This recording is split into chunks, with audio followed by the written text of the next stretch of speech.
ಮಲ್ನಾಡ್ ಅಂದ್ರೆ ತೀರ್ಥಹಳ್ಳಿ, ತೀರ್ಥಹಳ್ಳಿ ಅಂದ್ರೆ ಎಳ್ಳಮಾವಾಸ್ಯೆ, ಜಾತ್ರೆ ಮತ್ತೆ ತೆಪ್ಪೋತ್ಸವ. ವಿಷ್ಣುವಿನ 6ನೇ ಅವತಾರ ಪರಶುರಾಮ. ಅವನು ರಾಜನೂ ಅಲ್ಲ, ಸನ್ಯಾಸಿಯೂ ಅಲ್ಲ, ಧರ್ಮಕ್ಕಾಗಿ ಅವತಾರ ಎತ್ತಿದ ಒಬ್ಬ ಬ್ರಾಹ್ಮಣ. ಕರಾವಳಿಯ ಸೃಷ್ಟಿಕರ್ತ ಪರಶುರಾಮ ಅಂತ ಹೇಳ್ತಾರೆ.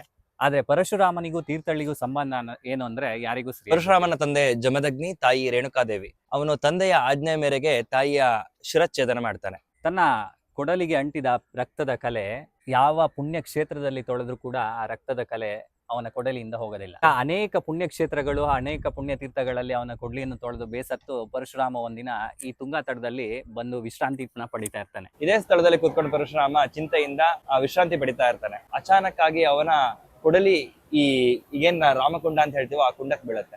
ಈ ಒಂದು ಸ್ಥಳದಲ್ಲಿ ಬಿದ್ದ ಕೊಡಲಿಯನ್ನು ಎತ್ತಿ ನೋಡಿದಾಗ ಅದರಲ್ಲಿನ ರಕ್ತದ ಕಲೆ ಸಂಪೂರ್ಣವಾಗಿ ಹೋಗಿರುತ್ತೆ. ಈ ಮಂಟಪ ಏನ್ ಕಾಣ್ತಾ ಇದೆ, ಇದು ಪರಶುರಾಮ ವಿಶ್ರಾಂತಿ ಪಡೆದ ಜಾಗ. ಇದನ್ನ ರಾಮ ಮಂಟಪ ಅಂತ ಕರೀತಾರೆ. ಹಾಗೆ ಆ ಕೊಡಲಿ ಬಿದ್ದ ಜಾಗವನ್ನ ರಾಮಕೊಂಡ ಅಂತ ಹೇಳಿ ಕರೀತಾರೆ. ಪರಶುರಾಮ ಈಶ್ವರನ ಆರಾಧಕನಾಗಿದ್ದರಿಂದ ಅವನ ಪಾಪ ಕಳೆದ ಈ ಪುಣ್ಯ ಕ್ಷೇತ್ರದಲ್ಲಿ ಅವನು ಈಶ್ವರಲಿಂಗವನ್ನು ಪ್ರತಿಷ್ಠಾಪನೆ ಮಾಡ್ತಾನೆ. ನಿಮಗೆ ಕೊನೆಯದಾಗಿ ಒಂದು ಕ್ವಶನ್ ಇರುತ್ತೆ.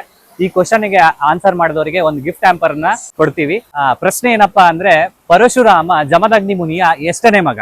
ಹಾಗೆ ಪರಶುರಾಮನ ಕೈಯಲ್ಲಿರುತ್ತಲ್ಲ ಕೊಡಲಿ, ಅದಕ್ಕೆ ಒಂದು ಹೆಸರಿದೆ. ಅದರ ಹೆಸರೇನು?